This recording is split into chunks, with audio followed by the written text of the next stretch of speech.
Comme dernière intervenante, Alexa Conradi, présidente de la Fédération des femmes du Québec. Bonjour.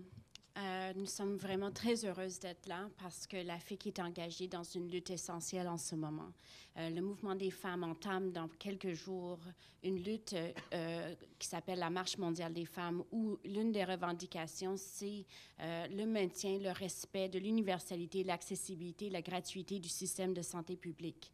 Et on sait qu'on marche ensemble dans le cadre de ces activités-là. Et c'est donc sans hésitation, sans aucune hésitation, que nous venons appuyer la demande de la FIC aujourd'hui. La privatisation du système de santé publique se fait par toutes sortes de chemins. On privatise les CHSLD. On retourne aux femmes le travail du soin à domicile par les biais des proches aidantes. On introduit une taxe à la santé et les frais pour les tests médicaux deviennent de plus en plus répandus, et si on n'a pas d'assurance privée, on ne peut pas y avoir accès aussi facilement.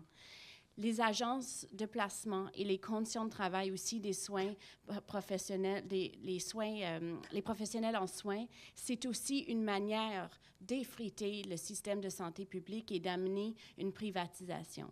Donc, on pense qu'un système public est une façon, oui, certes, de créer une égalité sociale et de lutter contre les écarts dans la société, mais c'est aussi, depuis 50 ans, une façon d'assurer l'égalité pour les femmes. Un système de santé publique reconnaît d'abord le travail des femmes en payant normalement, adéquatement, en leur reconnaissant un travail, une fonction qui était avant quelque chose que les femmes assumaient gratuitement. Donc, c'est une façon. Mais aussi d'avoir un système de santé publique où des services sont accessibles à la population, fait en sorte que les femmes peuvent partager leurs responsabilités traditionnelles avec l'État qui a les moyens d'en porter plus. Alors, lorsqu'on privatise, on retourne aux femmes les responsabilités qu'elles ont portées pendant des générations seules. Donc, l'accès à un système de santé publique est une façon d'assurer l'égalité pour toutes les femmes. La lutte de la FIC pour la reconnaissance du travail des professionnels en soins est donc une lutte des femmes, et c'est pour ça que la Fédération des femmes du Québec les appuie aujourd'hui.